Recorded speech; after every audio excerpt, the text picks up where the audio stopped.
인공지능 연산을 더 빠르게 수행할 수 있는 하나의 척도가 되죠. 수학을 잘해야 되는 건가요? 아닙니다.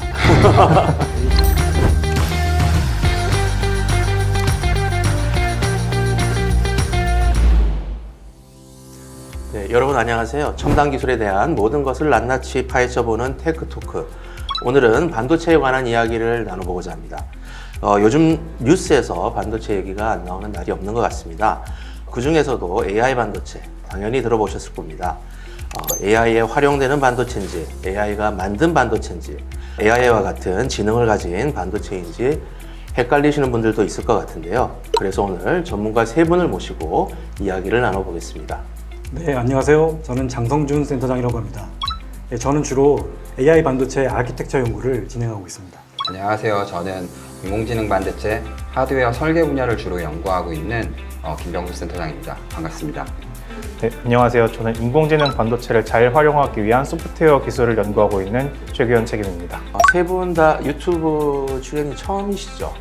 신화는 없죠. 사실 저도 처음이라 굉장히 긴장이 많이 되는데 조금 진행을 하다 보면 익숙해지지 않을까 싶습니다. 다들 조금 긴장하신 것 같은데 좀 부드럽게 이야기를 나눠보도록 저도 최선을 다해보겠습니다. 앞서 말씀드린 것처럼 오늘 다뤄볼 주제가 반도체 중에서도 요즘 가장 뜨거운 이슈인 인공지능 반도체에 대한 내용입니다. 요새 인공지능 반도체 발열 이슈를 굉장히 이야기를 많이 하는데 뜨거운 이슈라서 그런지는 잘 모르겠습니다. 분위기가 안 좋은 것 같습니다. 본격적인 내용으로 들어가 보겠습니다. 제가 이번 영상을 위한 이 시나리오를 준비하면서 이 챗GPT의 도움을 좀 많이 받았는데 한번 써보니까 왜 인공지능이 이렇게 화두가 되는지를 조금은 이해할 수 있겠습니다. 그런데 이제 인공지능을 구현하기 위해서는 이를 뒷받침할 반도체가 당연히 필요할 것 같은데 우리가 반도체라고 하면 다들 컴퓨터에 들어가는 CPU나 메모리 같은 칩들을 떠올리잖아요. 그런데 인공지능 반도체는 도대체 뭐가 다른가요? 네, CPU 같은 경우는 일반적으로 이제 범용 프로세서인데요. 인공지능 반도체와 같은 경우에는 대규모의 병렬 연산을 좀 필요로 합니다. 그 병렬 연산에는 사실 CPU가 적합하지 않기 때문에 일반적으로 좀 쉽게 말해서는 인공지능 반도체는 인공지능 연산을 가장 효율적으로 다룰 수 있는 반도체라고 생각해 주시면 좋을 것 같습니다. 인공지능이 만든 반도체는 아닌 거죠, 네. 그죠? 조금 한번 더 설명드리면 그 인공지능 반도체의 성능을 얘기할 때 보통 테라플롭스, 페타플롭스 이런 얘기를 하거든요. 그러니까 테라라는 게 1초에 1조 개의 연산을 수행하는 겁니다. 페타는 1경개의 연산을 수행하는 거고요. 1조 개를 한 1초에 처리하기 때문에 얼마나 빠른지 아시겠죠? 그 병렬 연산이라는 게 사실 잘 떠오르지는 않는데 이게 CPU하고 딱 비교해 보면 직관적으로 어떻게 차이를 얘기할 수 있을까요? CPU는 명령어 하나에 연산을 한 번 수행하는데 GPU나 NPU 같이 인공지능 반도체는 명령어가 하나 있으면은 만 개, 수천 개의 그 연산기가 동시에 그 명령어를 받아서 이제 수천 개, 수만 개의 연산을 동시에 수행하는 방식이라고 생각하시면 될 것 같습니다. 비유를 하자 그러면 CPU는 한 명이 이제 책을 읽는다. 그러면 이제 GPU 같은 경우는 수천 명이 동시에 책을 읽는다. 이제 이렇게 보면 되는 건가요? 비슷할 것 같습니다. 이 인공지능 반도체가 최근에 굉장히 이슈가 되고 있는데 도대체 그 연구는 언제부터 시작이 됐습니까? 1980년도에 이제 인공지능에 대한 연구들이 좀 활발하게 이루어졌었는데 사실 힌튼 교수팀에서 상당히 많은 연구들이 좀 이루어졌습니다. 이제 2000년대 들어서 사실 GPU에 대한 연산 성능이 높아지고 그러한 백프로파게이션 그리고 다양한 인공지능에 대한 연구가 좀 활성화되면서 기술이 좀 급격적으로 발전을 했었고요. 좀 두 가지 사건이 저는 좀 중요하다고 생각을 하는데 하나는 이제 2012년 이미지넷 챌린지에서 알렉스넷이라고 하는 딥러닝을 기반으로 한 모델로 어떻게 보면 영상에 대한 인지를 좀 잘할 수 있는 대회가 있는데 그 대회에서 기존 모델보다 딥러닝 모델을 사용한 것들이 월등한 성능을 낸 게 하나 있을 것 같고요. 두 번째는 저도 그 당시에 이제 연구원에 있었었는데 2016년 구글 딥마인드의 알파고와 이제 이세돌 구단의 바둑 매치를 통해서 조금 더 산업적으로 활성화가 된 거라고 좀 생각을 하고 있습니다. 알파고도 혁신적이었지만 결국 그것을 운영하는 AI 반도체 TPU라는 걸 만들면서 상당히 주목을 받기 시작했거든요. 그 당시 이제 뭐 대학이나 연구소에서 이제 원천 연구 수준으로 AI 반도체가 개발되고 있었는데 상용 수준으로 나온 건 거의 TPU가 처음이라고 보시면 될 것 같습니다. 지금 뭐 말씀을 나누다 보니까 CPU, TPU 뭐 이런 것들이 이제 언급이 되는데 뭔가 좀 다른 게 있으니까 이제 이렇게 분류를 하는 거겠죠? 인공지능 반도체의 종류에 대해서 좀 설명을 해주실 수 있을까요? 네, 인공지능 반도체는 크게 보면 두 가지 정도로 나눌 수 있을 것 같습니다. GPU는 기존의 그래픽 처리와 똑같이 하나의 동작을 화면의 여러 점에 뿌리기 위해서 비슷한 동작을 병렬적으로 많이 반복했던 GPU의 특성을 이용해서 그걸 이제 AI 연산에 활용을 하겠다라고 한 게 이제 GPU를 이용한 방식이고요. AI 반도체는 그것보다 더 나아가서 아예 AI 연산에 완전히 최적화된 행렬 연산을 정말 잘할 수 있는 반도체를 만들어서 그것만을 위한 동작을 지원하는 것이 NPU라고 이해하시면 될 것 같습니다. 병렬 연산이나 뭐 행렬 연산 얘기를 하셨고 그게 이제 인공지능 반도체에서 굉장히 중요하다라는 의미로 들리는데요. 어떻게 이렇게 한꺼번에 많은 연산을 할 수 있는지 기존의 CPU 가지고는 그게 힘든 건가요? 네, 일반적으로 이제 CPU 내에는 한 수개에서 수십 개의 이제 코어가 이제 할당되어 있는데요. 일반적인 CPU 연산 자체가 시퀀셜 프로세싱이라고 해서 직렬 연산 방식으로 동작을 하게 됩니다. 즉 하나의 연산을 수행하고 나서 그 연산을 모두 마무리한 후 다음 연산을 수행하게 되는데요. 이제 인공지능 연산 같은 경우에는 이것들이 병렬 연산으로 대다수가 좀 수행되기 때문에 기존의 이제 CPU를 활용했을 때는 좀 적합하지 않다고 좀 생각을 하고 있습니다. 이걸 좀 쉽게 설명해 보면 그 1차선 도로에 차량이 10,000대가 쭈루루 서가지고 가는 거랑 만약에 차선이 10,000개가 있어가지고 10,000대차가 동시에 가는 그 속도의 차이를 생각해 보시면 될 것 같습니다. 그러면 이 반도체 내부에서 어떤 구조도 좀 차이가 당연히 나겠죠, 그죠? 어떤 설계 구조를 가지고 있는지도 좀 말씀을. CPU 같은 경우에는 복잡한 연산을 이렇게 범용적으로 수행을 해야 되기 때문에 명령어 하나가 이제 굉장히 많은 거를 표현을 해야 되고 그 다음에 명령어 하나가 동작 하나로 보통 치환이 됩니다. 그래서 그런 복잡한 연산을 수행하기 위해서 제어하는 회로가 굉장히 크고 실제 연산이 이루어지는 연산기 개수는 말씀하신 대로 이제 2개, 수십 개 이 정도로 굉장히 적은데 반면에 이제 GPU나 NPU 같은 경우에는 그러한 제어 부분의 회로를 크게 줄이고 연산기를 수천 개, 수만 개를 배치를 해서 병렬 연산에 굉장히 유리한 구조로 설계되어 있습니다. 한 번에 많은 연산을 동시에 수행을 한다라고 하셨잖아요. 그리고 이제 인공지능에서는 그게 굉장히 중요하다 이제 이런 말씀을 하셨고, 근데 이제 저희 같이 잘 모르는 사람들이 보기에는 그게 왜 중요한지를 잘 모르겠어요. 그래서 조금만 더 구체적으로 말씀을. 되게 좋은 질문 해주셨는데요. 우리가 보통 요새 뭐 LLM, 그러니까 뭐 라지 모델, 인공지능 모델 자체가 정말 크거든요. 이번에 CES에서 발표한 그 월드 파운데이션 모델 같은 경우에 2,000만 시간의 어떤 이미지나 비디오를 학습을 하는데 그게 CPU에서 학습을 하면 얼마나 걸릴 것 같습니까? 보통 3년 걸린다고 합니다. 근데 그걸 GPU 블랙웰에서 돌리면 2주 만에 끝난다고 합니다. 병렬 처리를 상당히 효율적으로 한다 그러면 그게 정말 인공지능이 효율적으로 들어갈 수 있기 때문에 인공지능 구현할 때 병렬 처리하고 뗄래야 뗄 수가 없을 것 같습니다.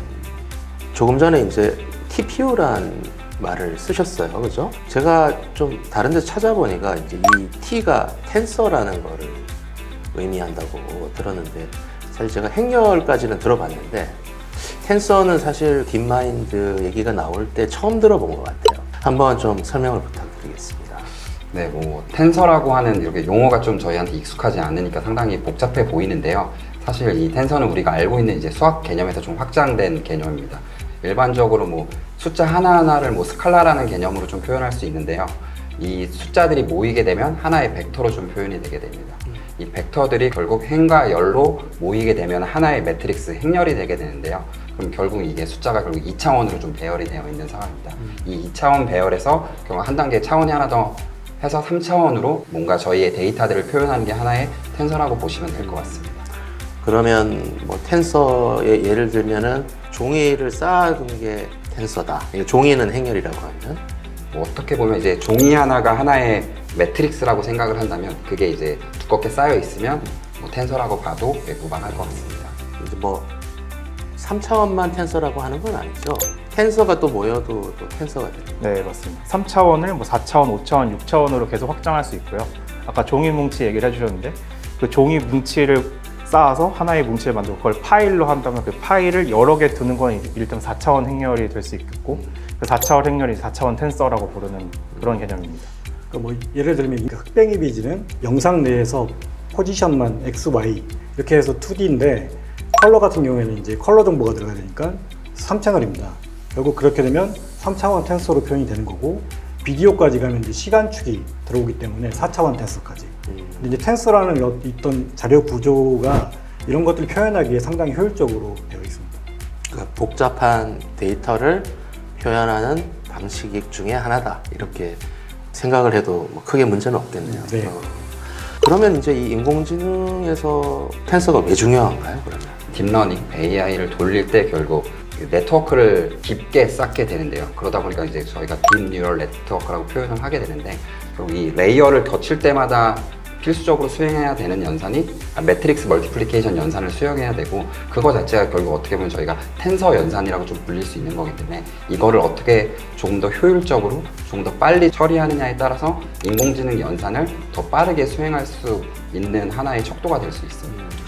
수학을 잘해야 되는 건가요? 그러면 여러분들처럼? 아닙니다. 이게 다 요새 너무 세상이 좋아져서 뭐 파이토치나 텐서플로우 이런 데서 라이브러리 다 제공해 줍니다. 그럼 그 라이브러리 불러서 그냥 쓰면 돼서 많은 분들이 쉽게 사용하고 있습니다. AI를. GPU가 원래 그래픽 처리를 원활하게 하기 위해서 사용되는 칩이라고 하셨잖아요. 근데 이제 GPU가 텐서 연산에 이제 강한 이유가 있으니까 많이 쓸 것 같은데 왜 많이 쓰이는 건가요, GPU가? 말씀대로 사실 GPU는 원래 그래픽 연산을 위해서 좀 개발된 칩인데요. 근데 그래픽 연산에서도 아까 텐서라는 개념을 통해서도 얘기를 했지만 픽셀 자체가 어떻게 보면 3차원의 데이터라고 볼 수 있고요. 각 픽셀을 어떻게 좀 동시에 빠르게 처리할 수 있는 구조를 연구해서 나온 칩이 사실 GPU이기 때문에 이 GPU의 특성이 지금 인공지능에서 원하는 연산의 특성과 잘 맞아 떨어지기 때문에 사실 인공지능 가속기로서도 GPU가 잘 활용이 되고 있는 상황입니다. 예전에 이제 그래픽을 처리하기 위한 뭐 이제 RTX 같은 이제 게임 같은 어떤 엔진을 처리하는데 이제 특화가 돼 있었지만 그 안에 이제 범용 엔진을 넣으면서 뭐 과학 연산이라든지 AI 연산이라든지 이런 것들을 처리할 수 있는 전용 코어들을 탑재했습니다. 그게 이제 뭐 쿠다 코어라든지 텐서 코어 이런 것들이 이제 GPU 안에 들어가면서 결국 그것들이 텐서 처리에 특화돼서 처리를 하는 것입니다. 이왕 얘기가 나왔으니까 NPU에 대해서도 좀 자세히 설명해 주실 수 있을까요? 네, NPU 같은 경우에는 아까 말씀드린 구글 TPU 같은 경우도 이제 NPU의 대표적인 종류라고 할 수가 있는데 행렬 연산이 결국 AI 연산의 대부분의 비중을 차지합니다. 근데 이러한 행렬 연산을 GPU에서도 효율적으로 수행할 수 있지만 사실 GPU는 원래 목적 자체가 그래픽 처리랑 이제 이런 범용 컴퓨팅을 기준으로 만들어졌기 때문에 행렬 연산에 쓰기에는 뭔가 좀 고급화된 코어라고 할까요? 이제 AI 반도체 그 NPU 같은 경우에는 순수하게 행렬 연산을 빠르게 할 수 있는 구조로만 코어를 설계해서 전력 소모를 최적화를 하고 이제 연속도를 크게 늘린 그런 반도체라고 보시면 될 것 같습니다. 조금만 더 이야기를 해보면 NPU라는 얘기를 하셨는데 사실 어떤 용어의 약어인지도 잘 모르겠거든요. 그래서 그거를 조금 감안하셔서 좀 설명을 해주셨으면 좋겠습니다. NPU라고 하는 건 뉴럴 프로세싱 유닛이라고 딥 뉴럴 네트워크를 특화돼서 처리해주는 이제 유닛을 얘기합니다. 쉽게 말해서 이제 저희가 아까 GPT도 말씀 주셨는데 그 GPT의 T가 이제 트랜스포머인데 그 트랜스포머라는 AI 모델도 이제 특화돼서 저전력으로 고속으로 돌려줄 수 있는 그 처리하는 반도체입니다. 그러니까 어떤 인공지능, 뭐 신경망, 뭐 이런 연산을 잘 할 수 있게 그 구조를 잘 따라해서 효과적으로 어쨌든 연산을 할 수 있다. 이제 이렇게 만들어진 칩이 이제 NPU라고 보면 되는 건가요? 네, 거기에다가 조금 한 가지 더 설명을 드리면 저희가 이제 AI를 흔히 얘기하면 그 인퍼런스라고 하는 추론, 그 다음에 이제 학습이라고 하는 트레이닝 이 두 단계가 있습니다. 보통 GPU가 강력한 게 트레이닝, 그 역전파라고 하는 이제 백 프로파게이션을 해주는 것이거든요. 그 연산 자체는 학습할 때만 필요한데 보통 이제 서비스 시점에서는 추론만 필요하기 때문에 거의 NPU의 지금 대부분들이 그 추론용 반도체를 만들고 있습니다. TPU가 조금 다른 건 TPU는 학습도 되는 NPU라고 생각하시면 될 것 같습니다. 사실 최근에 뭐 핸드폰 같은 경우를 보더라도 인공지능 반도체를 탑재해서 굉장히 뭐 좋은 기능들을 스스로 수행한다 이런 얘기가 나오는데 그런 건 다 NPU 얘기인가요, 그러면? 네, 뭐 데이터 센터와 같이 좀 대규모 연산을 필요로 하는 데는 여전히 사실 TPU라든지 GPU와 같은 이제 학습이 가능한 그리고 이제 컴퓨팅 리소스가 많은 AI 반도체를 좀 필요로 하는데요. 근데 사실 이제 엣지라고 저희가 보통 많이 부르게 되는 이제 개인 기기, 뭐 휴대폰이라든지 자동차, 뭐 IoT 가전, 뭐 이런 환경에서는 사실 추론만 할 수 있는 NPU가 조금 더 효율적이죠. 학습은 그렇게 중요하지 않다 이런 건가요? 학습이 사실 중요하지 않은 건 아니고요. 뭔가 서비스 측면에서 봤을 때는 학습은 한번 이루어지고 나서 이제 그 파라미터들이 사실 NPU 단으로 내려져서 그 이후에는 이제 추론 연산만 하기 때문에 학습이 중요하다 안 중요하다라기보다는 이제 엣지 단에서는 주로 이제 추론 연산을 위주로 서비스들이 진행되기 때문에 NPU가 좀 더 효율적이라고 생각을 하고 있습니다. 지금까지 인공지능 반도체가 무엇인지에 대해서 궁금증을 풀어보는 시간을 가져봤습니다. 인공지능 반도체가 뭐고 그 다음에 왜 중요한가라는 질문에 어느 정도 좀 자신감 있게 답변을 할 수 있을 것 같습니다.